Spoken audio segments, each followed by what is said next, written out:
안녕하세요. 사연에 빠지다의 DJ 민영입니다. 옛말에 미꾸라지 한 마리가 온 웅덩이를 흐린다는 말이 있는데요. 오늘 사연자님의 집안에도 그런 일이 생기셨답니다. 사람 한 명 잘못 들어와서 온 가족이 곤욕을 치르셨다고 하는데요. 과연 어떤 일이 있으셨던 건지 오늘의 사연 시작해 볼게요.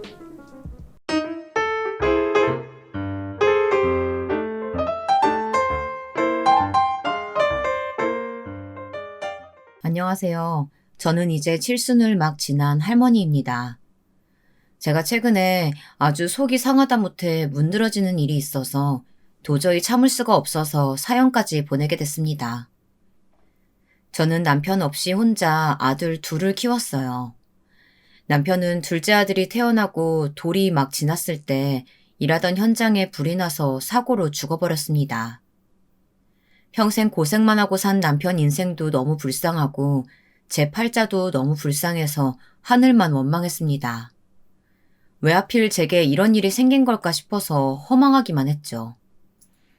하지만 팔자나 탓하며 주저앉아 있을 시간이 없었습니다. 제게는 자식이 둘이나 있었으니까요. 저는 남편이 죽자마자 그때부터 쉬지 않고 일을 해야 했습니다. 워낙 일자리라고는 없는 동네라서 애까지 딸린 여자가 할 일이라고는 그나마 식당 일밖에 없었어요. 저는 근처에 사시던 친정 부모님께 아들들을 맡기고 일을 시작했습니다. 낮에는 식당 서빙, 저녁에는 식당 설거지를 했죠. 아들 둘 키우는데도 뭔 돈이 그렇게 많이 드는지 하루 벌어 하루 사는 인생이었어요. 아들들이 학교에 들어가고 나서는 도저히 살 길이 빠듯해서 아예 아들 둘은 친정에 맡기고 저는 집을 나와서 먼 도시로 나가야 했습니다. 도시에 있는 기숙사 공장에 취직했어요. 평일엔 아예 공장 숙소에서 생활하고 주말에만 집에 갔습니다. 자식들까지 떼어놓고 몇 시간 자지도 못하고 일만 했는데도 별반 달라지는 것 없이 항상 제자리인 것 같더군요. 월급을 받아 아들들 학비와 생활비를 보내고 나면 남는 돈이 얼마 되지도 않았어요. 저는 일하는 것도 힘들었지만 사실 아들들과 친정어머니 때문에 더 힘들었는데요. 제 사정을 모르는 두 아들과 친정어머니는 제게 투정과 원망만이 가득했죠. 엄마, 언제 와? 나 엄마 보고 싶어. 나 이제 조금만 먹고 옷도 형 거 다 물려입어도 되니까 엄마 돈 그만 벌고 이제 집에 오면 안 돼? 할머니가 해주는 밥은 맛이 없단 말이야. 할머니가 얼마나 신경 써서 힘들게 해주시는 건데 그런 말을 해. 할머니 속상하시게. 엄마가 이번 주말에 맛있는 고기 사서 갈게. 조금만 기다려. 싫어. 다른 집 엄마들은 매일매일 집에 있는데 왜 엄마만 주말에 오는 건데? 할머니 말고 나도 엄마랑 살고 싶다고. 엄마도 당연히 우리 아들들이랑 살고 싶지. 근데 우리 아들들 학교도 가고 배우고 싶은 거 배우려면 엄마가 열심히 일해야 돼. 그러니까 우리 착한 둘째 아들이 좀 이해 좀 해줘. 형은? 형 좀 바꿔줄래? 형 집에 없어. 형 요즘 매일 나가면 늦게 들어와. 그나들은 벌써 사춘기가 왔는지 제가 전화해도 잘 받지 않으려고 했어요.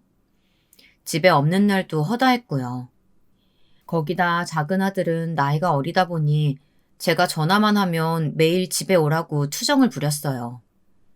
그뿐만이 아니었죠. 아들들을 돌봐주시는 친정어머니께서도 많이 힘들어하셨습니다. 나도 이제 80이 넘었는데 다 큰 놈들 수발 드는 게 영 힘든 게 아니야. 밥도 밥이지만 큰 놈은 큰 놈대로 뭐 하고 다니는지 매일 밤늦게 들어오고 작은 놈은 작은 놈대로 매일 징징거리니까 아유 힘들어 죽겠다. 당시에 친정아버지도 돌아가신 지 얼마 되지 않아서 친정어머니도 혼자 많이 힘드셨을 거예요. 그런데 저까지 짐이 되고 있으니 항상 죄송할 따름이었습니다. 그러던 중 작은 사고가 있었어요.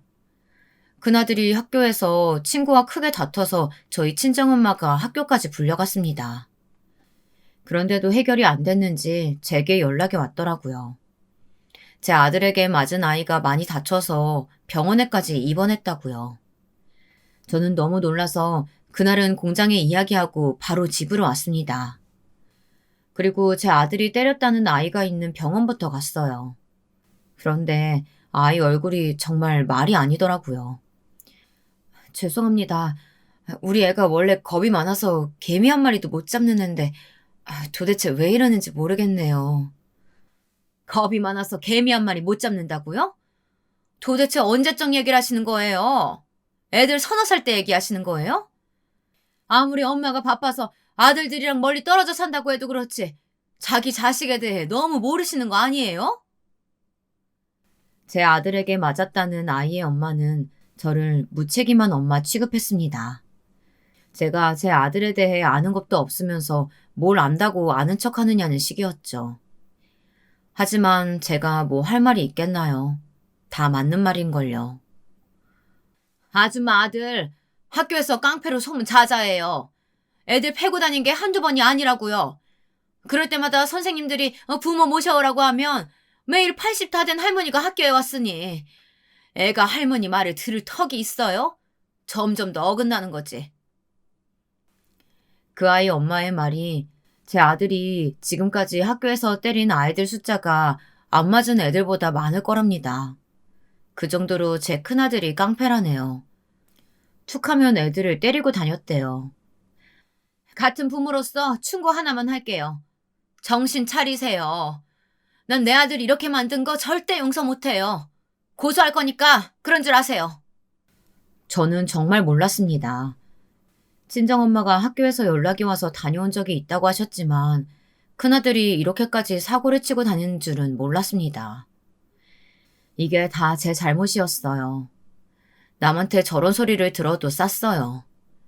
애들을 낳아놓기만 하면 알아서 다 크는 줄 알고 돈 번다는 핑계로 너무 관심이 없었던 거예요.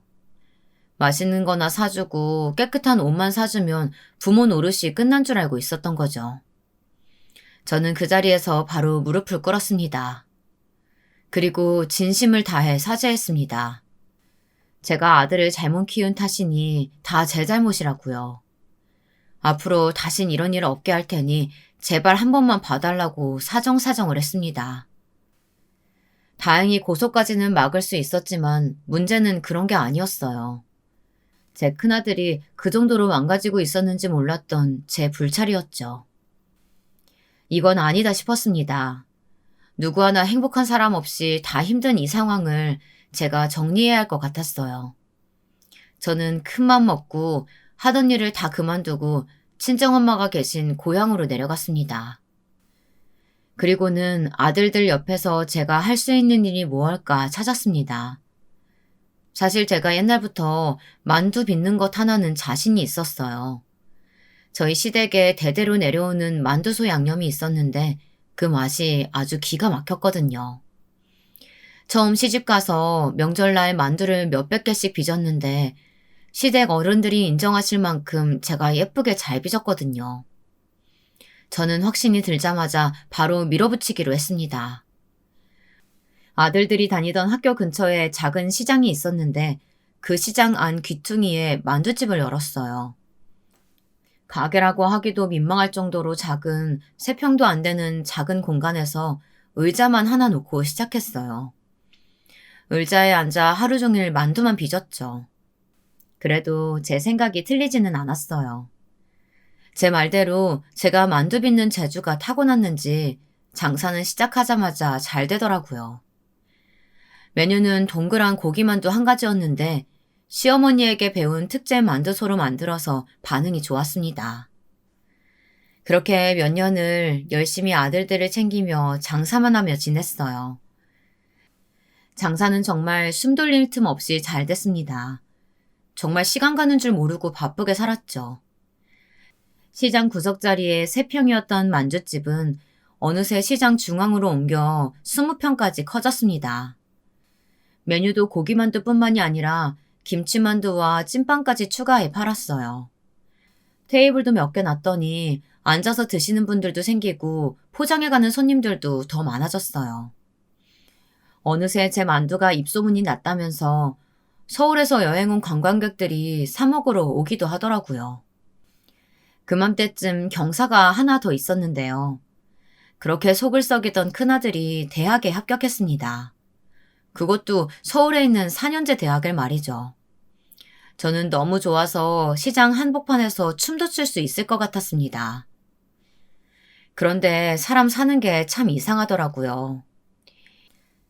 이제 좀 숨 좀 쉬고 살만하다 싶었더니 기다렸다는 듯 힘든 일이 닥쳤어요. 친정아버지에 이어 친정어머니마저 노환으로 돌아가셨습니다.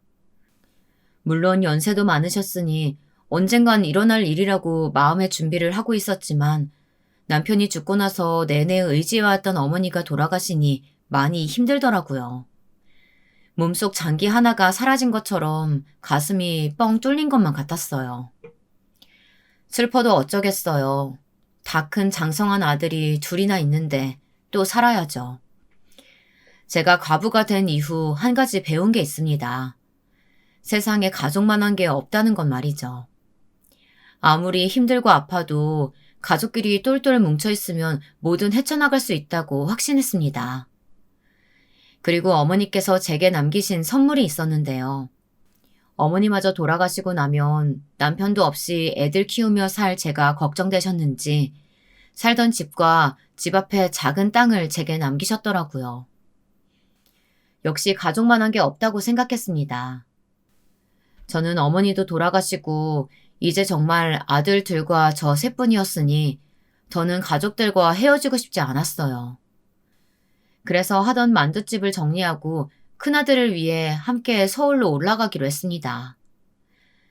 잘 되는 가게를 갑자기 정리한다는 게 쉬운 일은 아니었지만 그래도 그게 옳은 선택이라고 생각했습니다. 제가 먹고 살겠다고 자식들 내팽개치고 나갔다가 하마터면 아들놈 망칠 뻔한 경험이 있었으니 이제 다시는 그러지 않겠다고 다짐을 했죠. 다행히 서울에서도 제 만두는 잘 팔렸습니다. 큰아들이 다니던 대학 근처가 워낙 번화가라 보증금이며 세가 좀 비싸서 고민했었는데 그래도 무리해서 그곳에서 시작한 게 신의 한 수라 생각했어요. 학생들 사이에 입소문이 금방 나서 서울에 올라온 지 5년도 안 돼서 집을 장만할 정도로 대박이 났습니다. 그것도 서울의 20평대 아파트를요. 엄마, 차라리 지금 있는 돈에 대출이라도 해서 큰 평수로 아파트 사자. 그래야 나중에 아파트값 오르면 그거 팔아서라도 작은 거 2개라도 사지.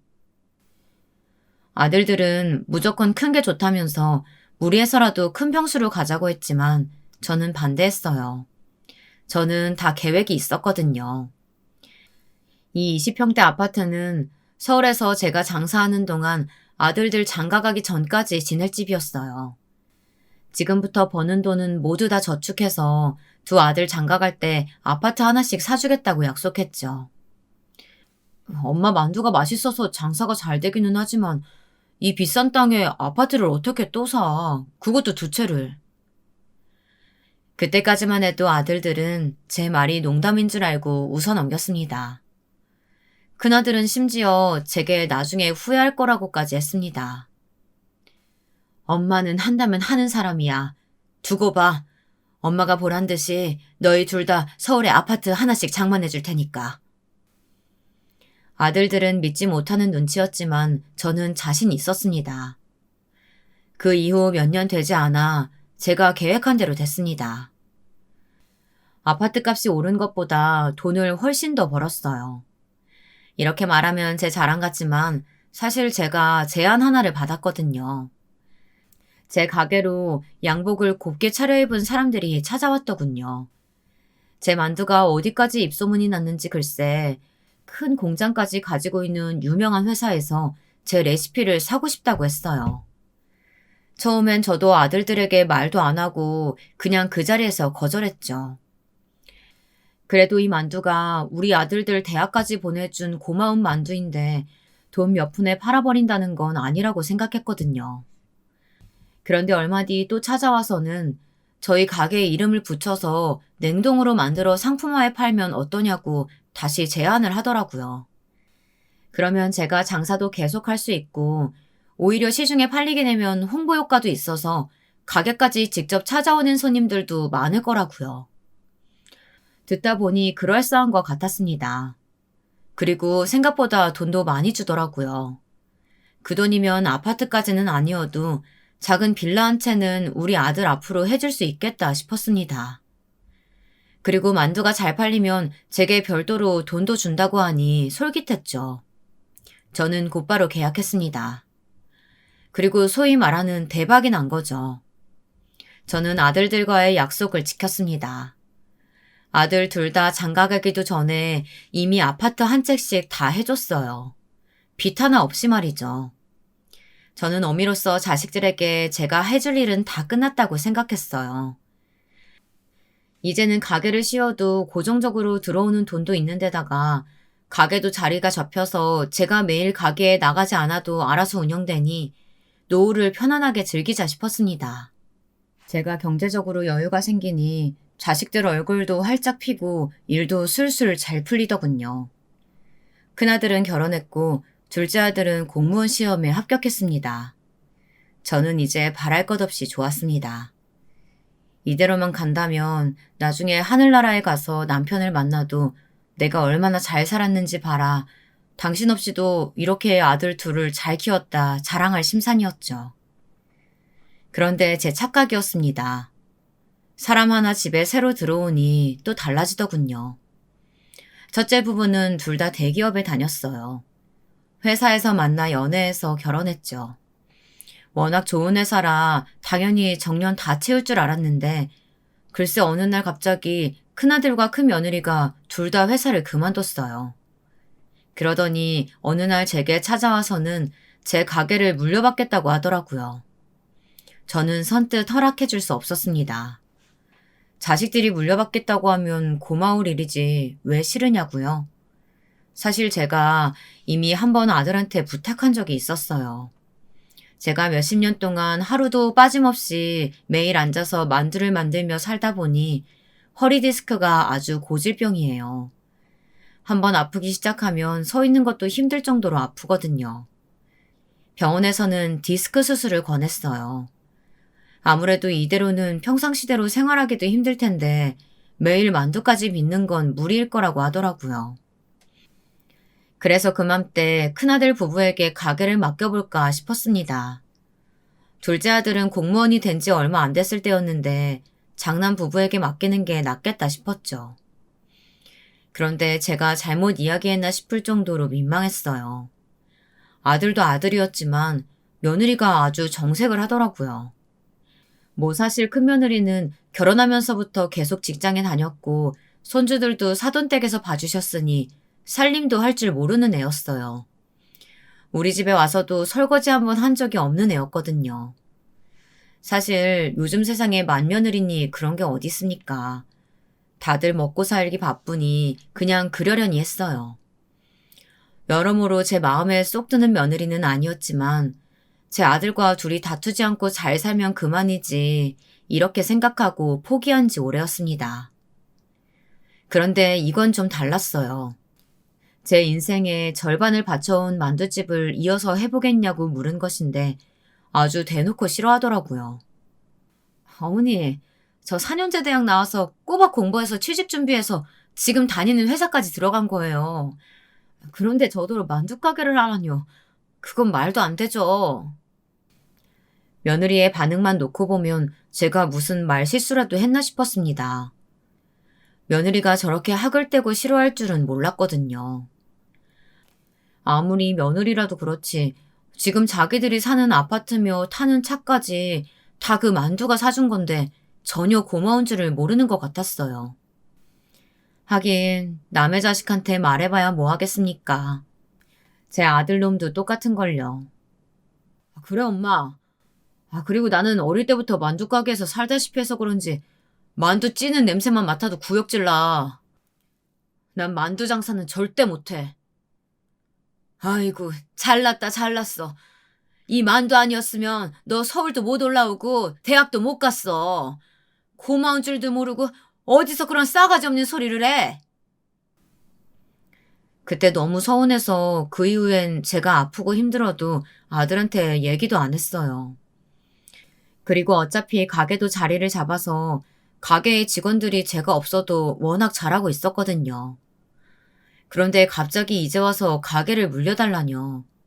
제 자식이지만 얄미웠습니다. 저는 괘씸해서 할 말은 좀 해야겠더군요.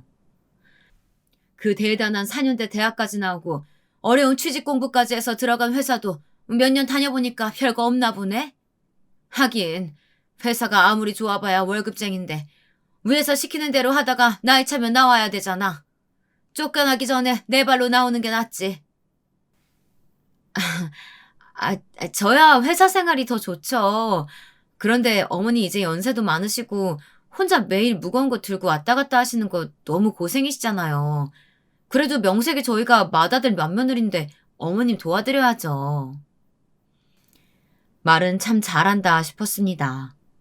나중에 들은 얘기지만 도대체 둘 다 회사 생활을 어떻게 했는지 명예퇴직 명단에 둘 다 들어갔다네요. 그래서 이 김에 회사 생활 백날 하는 것보다야 만두가게 물려받는 게 돈이 되겠다 싶어서 나선 것 같았어요. 참, 말은 저를 위해서 그러는 것처럼 그럴싸하게 하더니만 결국 저들 살 궁리만 한 거였죠. 너는 만두 냄새만 맡아도 구역질 난다면서 어떻게 가게에서 일하려고 그래? 괜찮겠어? 엄마, 내가 참을성 하나는 좋은 거 알잖아. 우리 사랑하는 엄마를 위한 건데 장남인 내가 꾹 참고 해야지. 저는 어이가 없어서 콧방귀가 절로 튀어나왔습니다. 그렇게 참을성이 좋은 놈이 학교 다닐 때 친구들을 때리고 다녔나 싶더군요. 도무지 무슨 꿍꿍이인지 알 수 없었지만 어쩌겠어요. 이미 회사까지 둘 다 관뒀다는데요. 좋게 좋게 생각하기로 했습니다. 제가 이제 나이도 많은데 언제까지 혼자 이 만두 가게를 꾸려나갈 수 있겠어요. 그래도 남보다야 가족이 이끌어주는 게 저에게도 좋은 일이라고 생각했죠. 그런데 이게 생각처럼 돌아가지 않더군요. 큰아들과 맏며느리는 장사의 장자도 모르는 애들이었어요. 어느 날이었습니다. 제가 가게에서 가장 예뻐하던 직원 하나가 갑자기 그만두겠다고 집까지 찾아왔더라고요. 아무리 지금은 제 아들이 가게에서 사장 노릇을 하고 있다고 해도 그 직원은 꼭 저와 이야기하고 싶다네요. 그 직원의 이야기는 충격적이었습니다. 글쎄 제 큰아들과 며느리가 저 모르게 멋대로 가게를 쥐락펴락하고 있었습니다. 저는 아들 며느리에게 분명하게 말했어요. 너희는 만두 만드는 법도 아직 모르니 우리 가게에서 가장 오래된 직원에게 만두 찌는 법부터 배우라고요. 그러고 나면 제가 만두 빚는 법을 가르쳐 주겠다고 했습니다. 그런데 저들이 꼴에 제 아들 며느리라고 직원들 앞에서 갑질을 했나 봐요. 사장 아들이라는 감투를 쓰고 마음대로 만두 개수를 바꿔서 판매하고 만두소에 들어가는 고기를 가지고 장난을 친답니다. 저는 듣자마자 그 길로 가게로 갔습니다. 이것들을 가만두지 않으려고요. 그런데 참 제 자식이지만 뻔뻔했습니다. 제가 소리를 질러도 눈 하나 깜짝 안 하더라고요. 너, 내가 들은 말이 사실이야? 나한테 허락도 안 받고 네 마음대로 만두 10개짜리를 9개로 바꿔서 팔고 내가 10년 넘게 고기 받아 쓰던 거래처를 네 마음대로 바꿨어? 엄마, 흥분하지 말고 들어보세요. 엄마 며느리가 대기업에서 홍보팀에서 일하던 사람이에요. 딱 보면 이 가게 문제점이 다 보인다는데 장남으로서 그걸 두고 가만히 있을 수가 있어야 말이죠. 그래요, 어머니. 제가 보니까 식자재 가격에 비해서 만두 가격이 너무 싸요. 이 야채랑 돼지고기 어차피 다 다져서 쓰는 걸 왜 꼭 몇백 원 비싼 걸로 쓰세요? 싼 것도 많은데. 그리고 직원도 너무 많아요. 만두소만 우리가 만들고 아예 만두 빚는 건 기계 써요. 지금보다 인건비 절반까지 줄일 수 있어요. 큰아들은 큰며느리 말만 듣고 아주 홀라당 넘어가서 며느리가 시키는 대로 했나 보더라고요. 이제 제 말은 듣지도 않았습니다. 이것들이 정신이 나가도 아주 한참을 나갔구만. 너희 말대로라면 고작 몇백 원 때문에 내 만두 재료를 바꾸고 손맛이 생명인 만두 가게에서 기계로 만두를 빚으란 말이냐? 너희 둘 다 지금 당장 내 가게에서 썩 나가. 너희 둘 다 이대로 여기 뒀다가는 내 가게 말아먹게 생겼다. 엄마, 기업에서 냉동만두 하나 만들어줬다고 엄마가 무슨 만두 장인이라도 되는 줄 아세요? 고집 부려봐야 아무도 안 알아줘요. 이게 언제까지 잘 될지 알아요? 사람들이 좀 알아주고 장사 될 때 바짝 땡겨야 한다고요. 네, 아들 말 틀린 거 없죠. 돈 좋습니다. 돈 많이 벌면 너무 좋죠. 하지만 그게 전부는 아니잖아요. 제가 아들과 며느리에게 가게를 맡긴 건 절대 돈을 더 많이 벌 궁리를 하라고 맡긴 게 아니란 말입니다. 제가 모자라도 한창 모자랐어요. 제 자식을 몰라도 너무 몰랐습니다. 저는 많이 못 배우고 힘들게 살았으니 자식만큼은 좋은 대학 나와서 좋은 회사만 들어가면 훌륭하게 잘 키운 거라고 착각했죠. 며느리도 마찬가지였고요. 제 마음에 안 들어도 제 아들 수준에 맞고 저들끼리 행복하게 살기만 하면 된다라 생각했는데 그게 다가 아니더군요. 저는 큰아들과 큰며느리를 내쳤습니다. 제 가게에는 얼씬도 할 생각 말라고 했죠. 우린 엄마 생각해서 직장까지 다 때려치고 왔는데 나가라고 하시면 어떡해요? 우리 네 식구는 어떻게 살라고요? 내가 언제 너희들한테 회사 그만두고 나 좀 도와달라고 사정한 적 있니? 그리고 너희들 자식은 걱정하는 놈이 돈 좀 벌어보겠다고 나한테는 가족 같은 직원들을 다 잘해라는 말을 해. 너 어쩌다 이렇게 모자란 놈이 됐니? 여보 됐어 그만해. 어머니는 우리가 못 믿어오시다잖아. 우리보다 남인 직원들이 더 좋다고 하시는데 어쩌겠어. 우리도 잘해보려고 한 거였는데 할 수 없지. 어머님, 대신 저희도 할 만큼 했으니까 저희 몫은 미리 챙겨주세요. 저는 며느리의 말이 무슨 소리인지 이해가 되질 않아 그게 무슨 소리냐고 물었습니다. 뜬금없이 자기들 몫이라뇨. 저희는 어머님 만두집 물려받으려고 그 좋은 직장까지 때려치고 나왔어요. 그런데 어머님이 저희 쫓아내신 거잖아요. 저희 지금 당장 직장도 없는데 나중에 물려주실 재산 먼저 나눠주세요. 그래야 저희도 살죠. 맞아요. 외할머니 사시던 집이랑 땅도 아직 안 팔았죠? 그럼 우리 우선 그거부터 좀 팔아서 주세요. 어차피 나중에 엄마 돌아가시고 나면 다 저랑 둘째랑 나눠 가질 거잖아요. 나중에 늙어서 받으면 무슨 소용이에요. 필요할 때 미리 나눠주세요. 뭐야? 너 지금 그걸 말이라고 해? 이래서 남의 자식 욕할 거 없다고 하나 보다. 내가 다른 집 자식들이 부모한테 미리 재산 증여해달라고 하면 어디 그런 개 호루 자식들이 있냐고 손가락질 했었는데 이제 보니 내 자식이 딱 개 호루 자식들이었네. 저는 닥치는 대로 눈에 보이는 대걸레를 집어 아들 며느리를 가게에서 쫓아내 버렸습니다. 세상 천지에 어디 이런 도둑놈 놈들이 있답니까? 아직 70도 안 된 어머니가 버젓이 살아있는데 재산을 나눠달라뇨. 그리고 고향에 저희 어머니 집이랑 땅은 어떻게 기억을 하는지 그 집 이야기를 하는데 저는 기겁했습니다. 그 집은 제게 재산이 아니었어요. 부모님의 손때가 묻은 집이니 나중에 제가 더 늙으면 돌아가서 살려고 그냥 둔 거였습니다.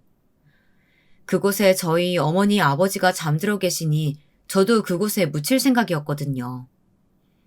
자식들이라는 게 원래 다들 저런가요? 부모가 주면 당연히 자기들 거고 부모 것도 다 자기들 거라고 생각하는 게 정상이냔 말입니다. 저도 모진 소리란 모진 소리는 다 퍼부어 대기야 했지만 도저히 속이 풀리지 않았습니다.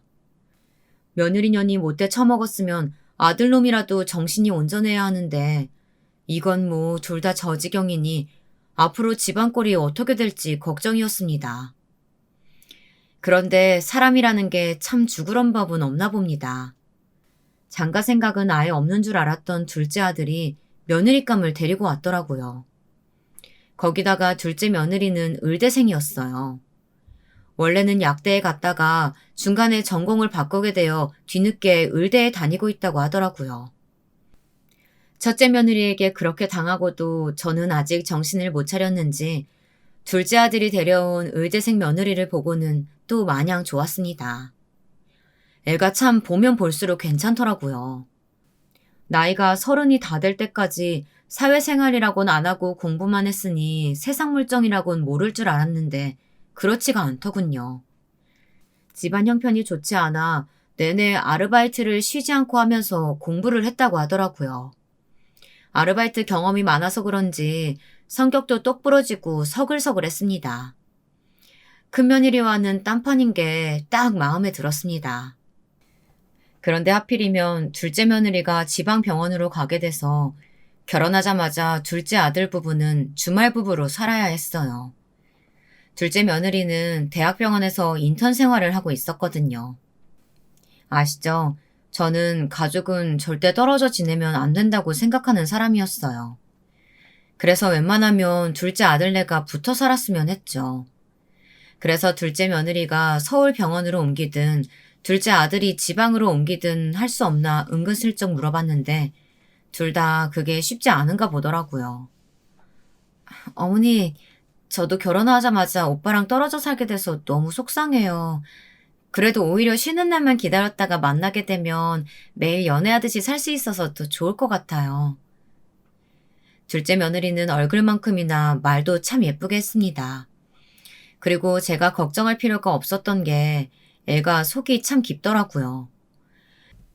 매일 병원에서 공부하고 근무하느라 쉴 틈도 없이 바쁠 텐데 항상 쉬는 날이면 잠깐이라도 둘째 아들네 와서 도시락도 싸주고 청소며 빨래까지 챙겨주나 보더라고요. 저는 큰며느리와 달리 둘째 며느리가 참 예뻤습니다. 항상 열심히 사는 모습도 보기 좋았고 아들과 둘이 꽁냥꽁냥하며 사는 모습도 귀여웠거든요. 그래서 자꾸만 제가 먼저 뭔가 해주고 싶었습니다. 둘째 아들네는 결혼하자마자 신혼집에 들어가질 못했어요.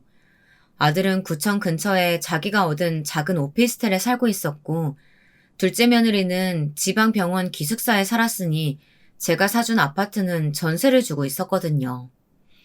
저는 둘째 며느리에게 미안해서 차를 한 대 사줬어요. 둘째 며느리는 매일 병원에만 있어서 필요 없다고 괜찮다고 했지만 제가 사주고 싶었습니다. 매일 둘째 아들 보고 싶을 때마다 병원에서 먼 버스 터미널까지 가서 고속버스를 타고 올라오는 게 안쓰러웠거든요.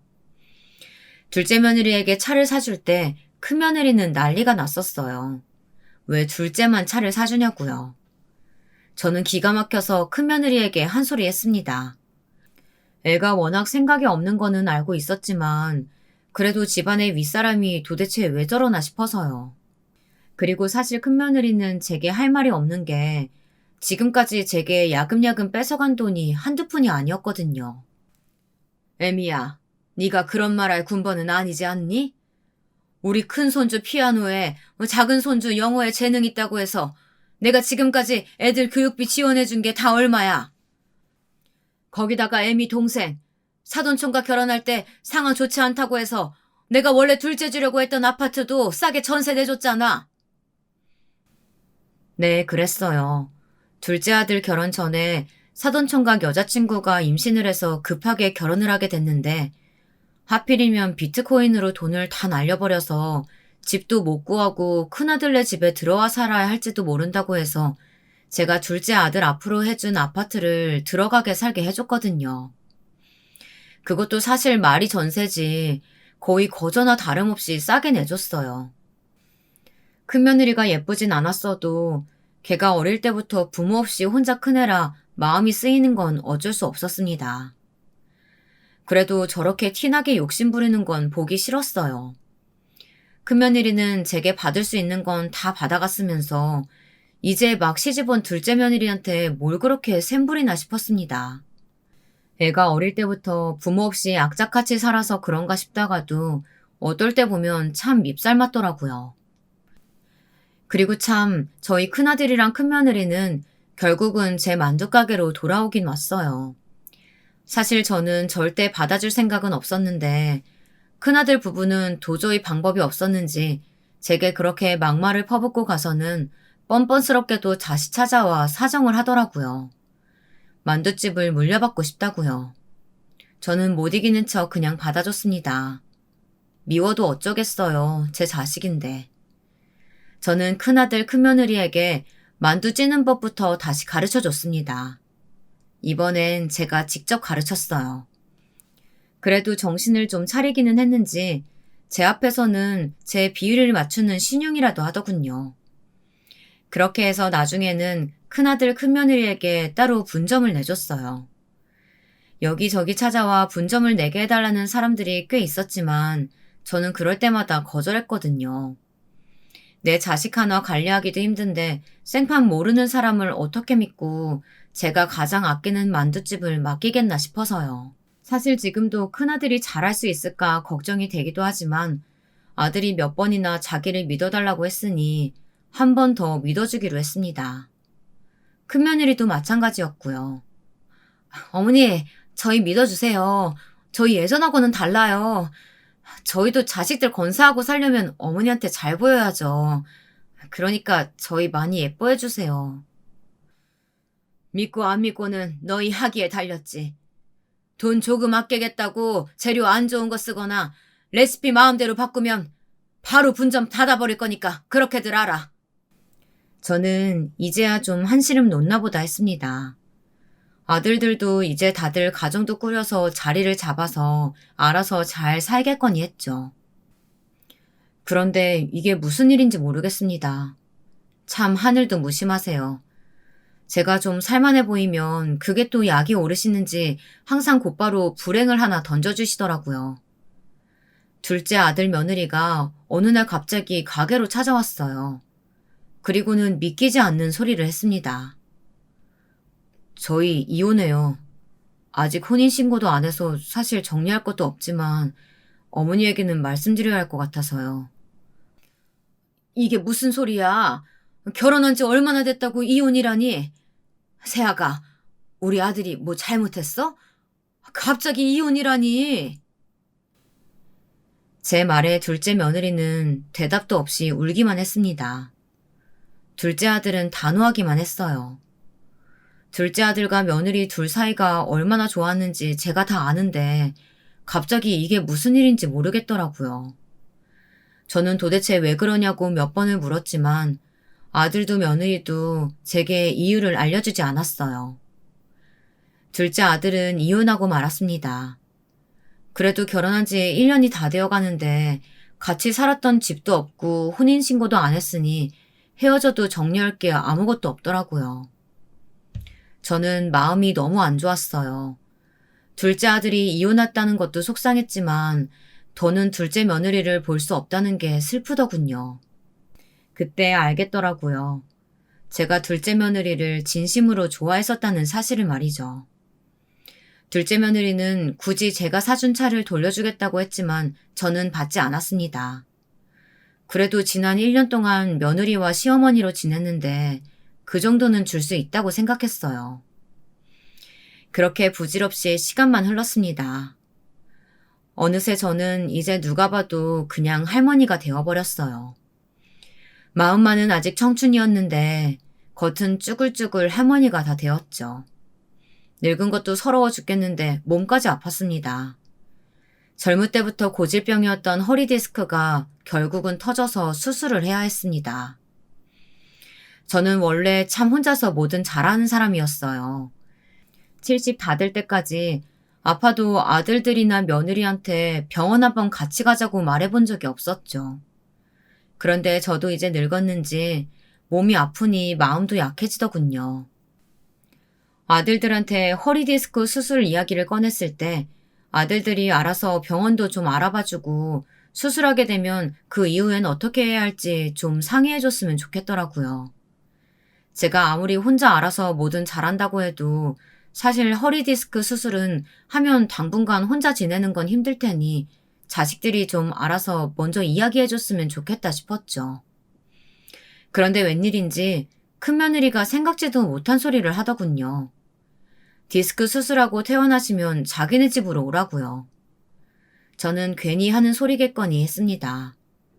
그런데 정말 제가 수술을 끝내고 퇴원할 때쯤 알아서 제 짐을 큰아들네 집으로 다 갖다 놨더라고요. 방 정리 다 해놨으니까 걱정하지 마시고 편하게 계세요. 그리고 어머니 이제 연세도 있으신데 앞으로는 아예 저희랑 같이 지내셔도 돼요. 제가 모실게요. 저는 제가 잘못 들은 줄 알았습니다. 제가 아는 큰며느리는 저를 귀찮아하고 돈 받을 일이 있을 때나 저를 찾아오던 애였는데 갑자기 왜 이러나 싶었죠. 네가 웬일이니? 정말 네가 날 모시겠다고? 어머님도 참. 제가 원래 말을 담아두고 하는 성격이 아니라서 평소에 어머니한테 툴툴대는 것처럼 보였어도 제가 속이 얼마나 깊은데요. 저 어머님 생각 많이 해요. 그때까지만 해도 큰며느리도 나이가 들더니 애가 철이 좀 들었나 싶었어요. 그게 아니면 도대체 뭐가 필요한가 싶었죠. 그런데 그 이후로 2달 넘게 제가 큰아들네 집에서 지냈는데 큰며느리는 제게 정말 잘했어요. 만두가게 일만으로도 바쁠 텐데 꼬박꼬박 아침에 제가 좋아하는 국이나 반찬도 해놓고 나가고 퇴근하고 들어오면서 제가 좋아하는 간식도 항상 사서 들어왔어요. 그리고 가끔은 저랑 같이 목욕탕까지 가주더라고요. 저는 딸이 없잖아요. 그래서 친정어머니 돌아가시고 나서는 한 번도 누구랑 같이 목욕탕을 가본 적이 없어요. 며느리가 있었어도 사실 거절당할까봐 민망해서 제가 먼저 같이 가자고 하지도 않았거든요.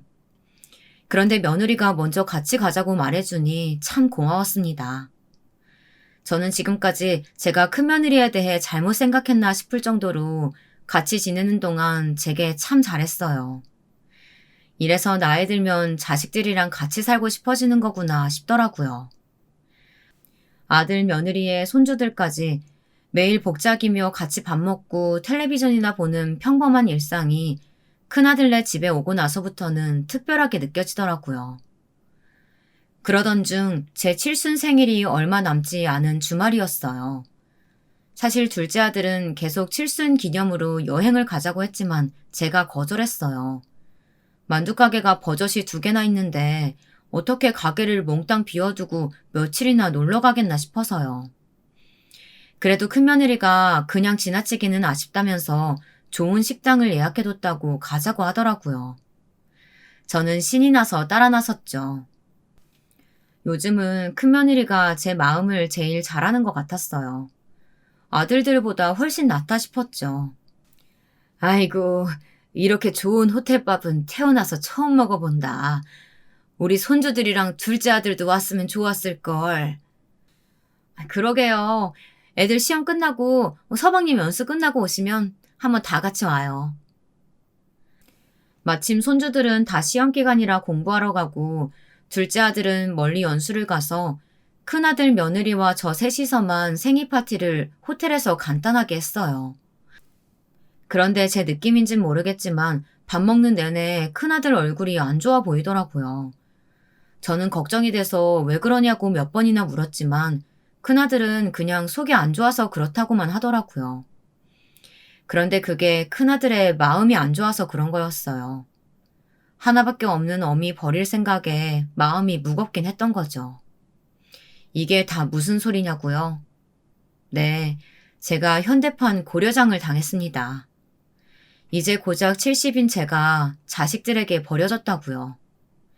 글쎄 호텔에서 나와 제가 잠깐 차에서 잠든 사이 차가 이상한 곳에 도착했더군요.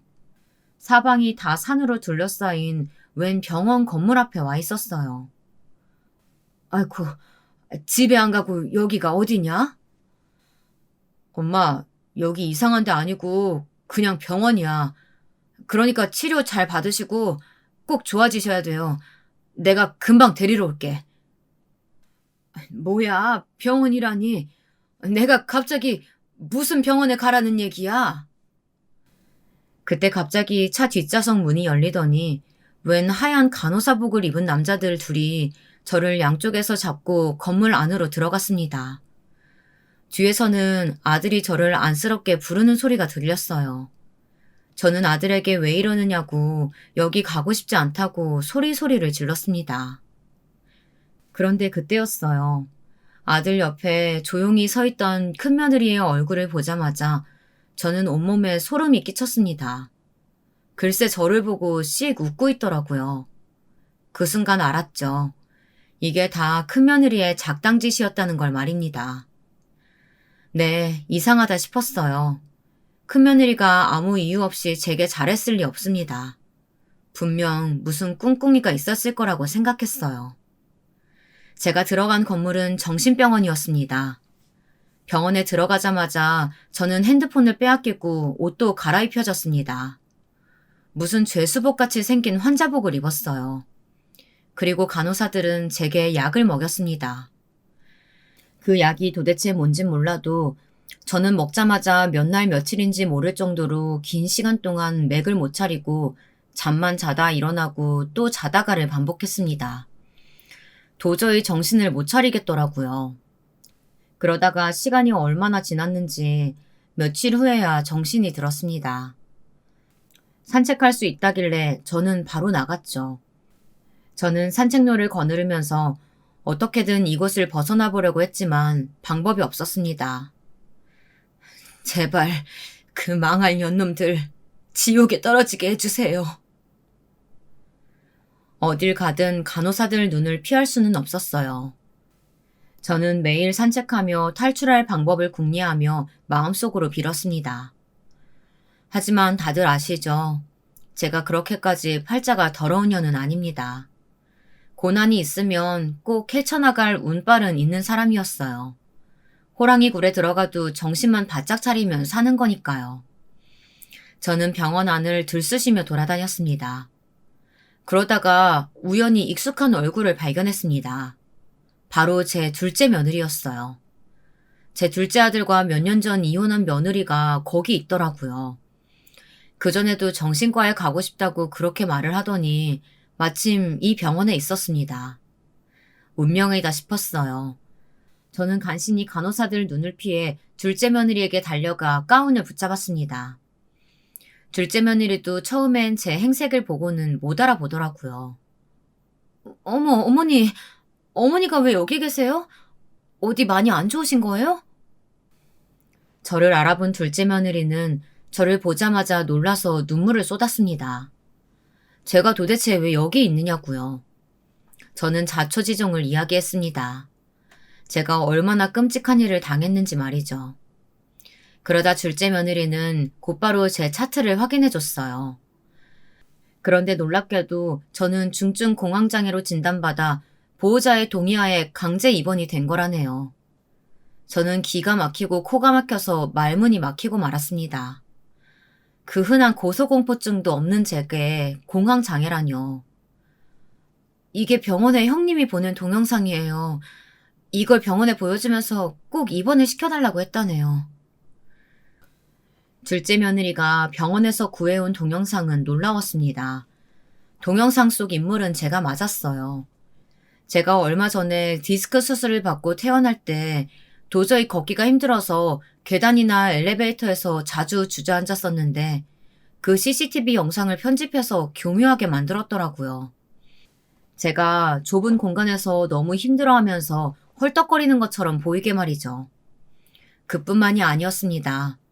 저를 데리고 그렇게 목욕탕을 다니더니만 목욕탕에서도 제가 가슴을 부여잡으며 답답해하면서 몇 번이나 쓰러질 뻔했다는 거짓 진술을 했더라고요. 제게는 아들들 뿐이니 목욕탕에서의 일은 알 턱이 없잖아요. 큰며느리가 항상 저와 목욕탕을 갔으니 아들은 그 말을 믿을 수밖에 없었던 거겠죠. 저는 너무 화가 나고 울분이 터져서 이대로 있을 수만은 없었습니다. 그래도 천만다행으로 이런 곳에서 둘째 며느리를 만나다니 얼마나 다행이에요. 정말 하늘이 도왔습니다.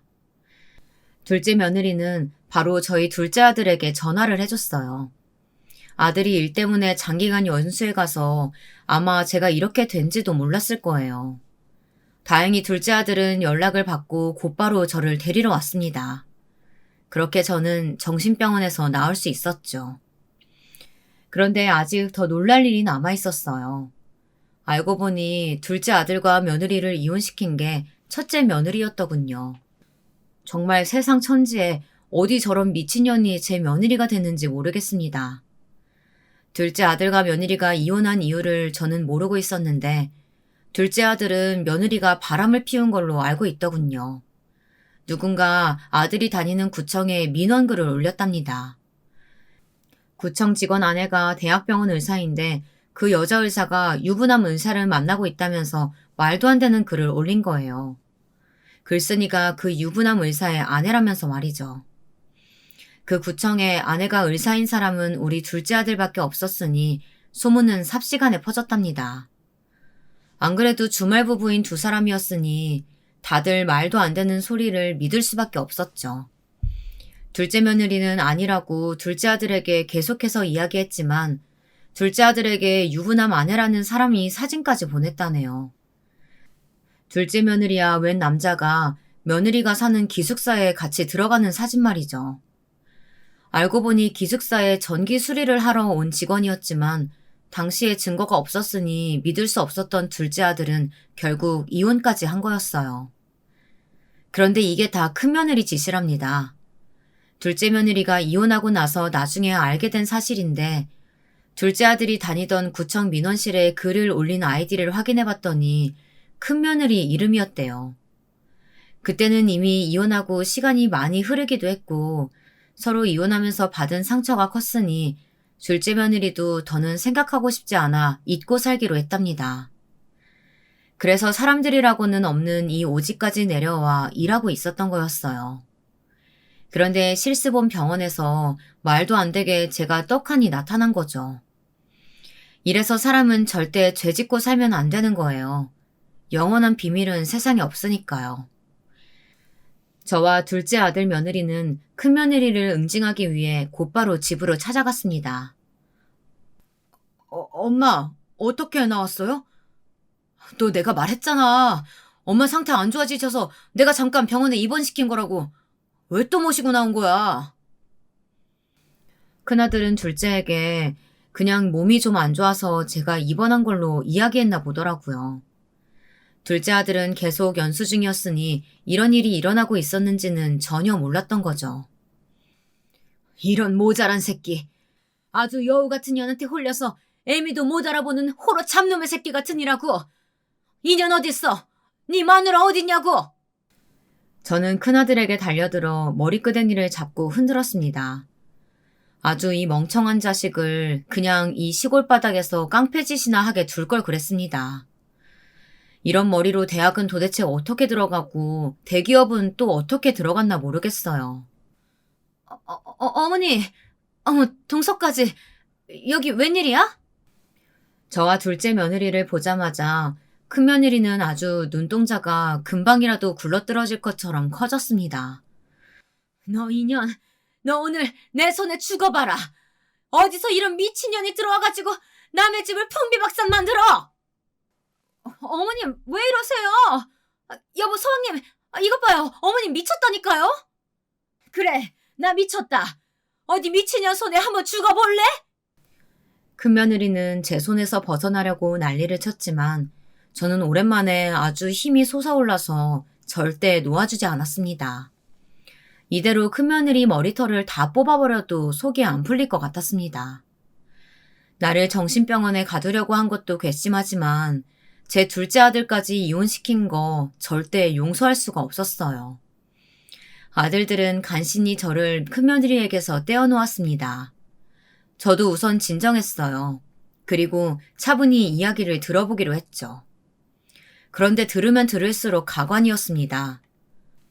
알고 보니 이 나쁜 년이 저를 정신병원에 가둬놓고 제 만두가게랑 제 아파트 그리고 시골의 어머니 집과 땅까지 팔아버리려고 제 큰아들을 설득 중이었나 보더라고요.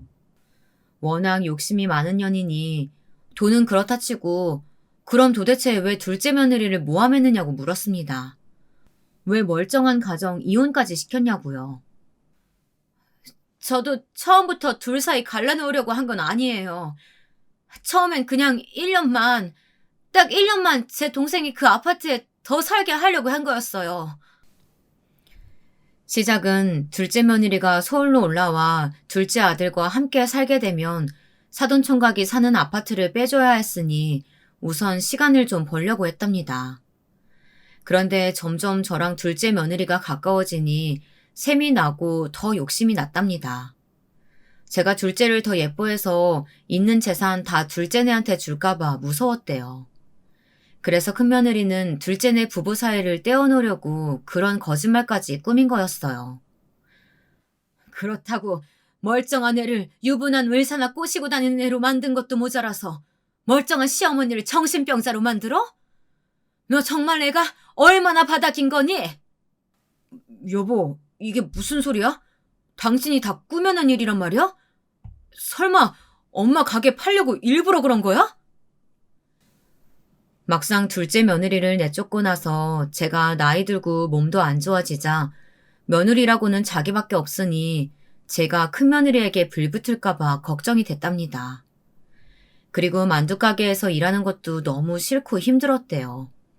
그냥 이까짓 거 가게 다 팔아버리고 건물이라도 사서 투자하면 더 편하게 살 텐데 이해가 안 됐답니다. 당신도 만두가게 지긋지긋하다고 했잖아. 이거 레시피도 그냥 팔아버리고 가게도 팔면 훨씬 더 편한데 왜 이러시는지 모르겠다고 했잖아.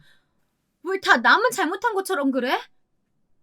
형님, 정신과 전문의로서 말씀드리는데요. 이제 보니 형님이 정신병이 좀 있으신 것 같네요. 뭐야? 이게 감히? 이 집 사람도 아닌 게 어디서 나서기를? 너 조용히 안 해? 이게 아직도 정신을 못 차렸네. 머리털 더 뽑아줄까? 정말이지 사람 하나 잘못 들어와 이게 무슨 일인지 모르겠습니다. 저와 식구들이 다 멍청해서 큰며느리에게 모두 다 놀아나고 말았네요. 그날 이후 큰아들은 그나마 그제라도 정신 차리고 큰며느리와 이혼 소송 중입니다.